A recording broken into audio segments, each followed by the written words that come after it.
and welcome to Finextra. I'm Hannah Wallace, and with me today is Andrew Kouloumbrides, CEO of Xceptor, and Val Wotton, Managing Director of Product Development and Strategy for DTCC, and we're going to be talking about SFTR. Hello gentlemen, thank you very much for joining me. Thank you for having us. Thank you. Now Val, coming to you first, what would you say are some of the data and operational challenges of SFTR reporting for end users?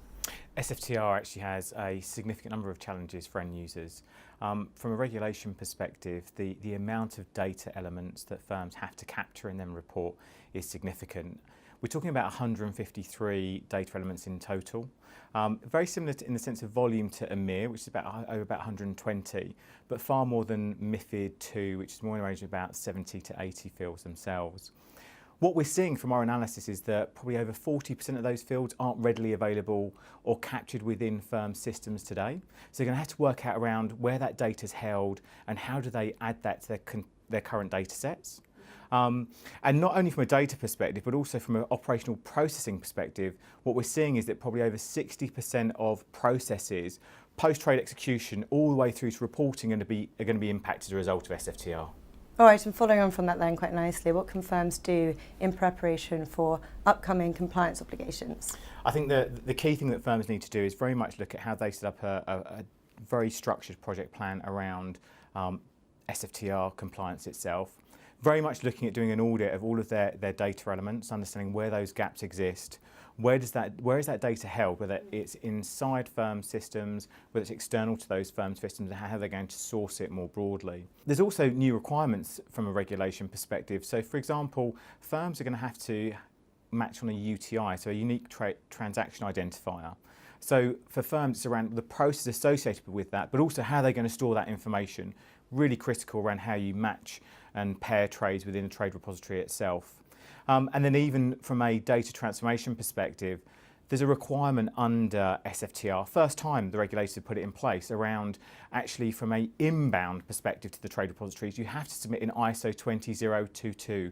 So not only are there data elements that are missing, there's also having to transform it into the ISO standard to be able to then comply with the reporting of those transactions into the trade repository itself. All right, and Andrew, coming to you then, what are the USPs of your industry solution over others? From an SFTR standpoint, it has the same characteristics and the same challenges that a lot of the regulations that Val has mentioned. And in reality, it's all around the data. It's the ability to source the data, the correct data, and provide it in an accurate manner in terms of the reporting.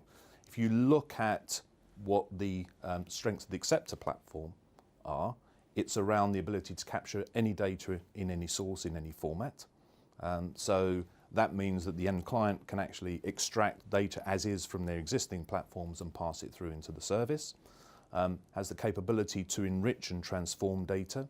So as Val says again, 40% of that data is not there, so the ability to go and get reference data such as LEIs as an example and put it in, and then transform the data to ensure that it's represented in the correct way in terms of the 153 reporting fields. What's more critical is the actual ability to manipulate and configure the platform through rules-based. So those individuals that understand the data in the banks can actually configure the Xceptor platform, which will obviously underpin the DTCC service, to be able to then map their data onto the required data. And actually, it's very quick and it's very transparent. And of course, the ability to deal with very large volumes of data, particularly when you're underpinning, a market-leading utility service with DTCC. So all those strengths actually are really shift a lot of the burden and the onus and the risk to the service rather than leaving it with the banks, which was traditionally the case.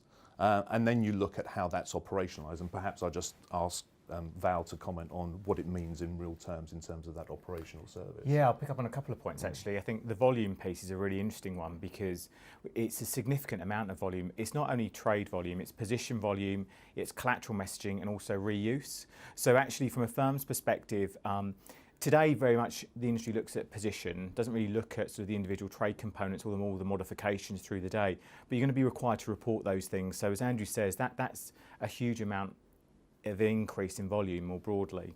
From an operational perspective as well, I think the other piece that I think which is very exciting about the Xceptor software, which we're looking to leverage, is also in relation to our own validation. So within the trade repository, we have a set of specified validations that firms have to comply with for trade to be actually taken into the repository. What we can do through the platform is actually run those messages through. You'll get your acknowledgement or not acknowledgement even before you have to report. So actually firms can proactively monitor what's going to happen when they look to send messages down to the repository as well. So from a overall service perspective, it's actually very exciting around the value we can provide to clients, even in UAT testing as they go through that, and then more from a production perspective as well.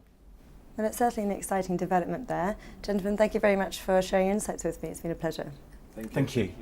And thank you for watching.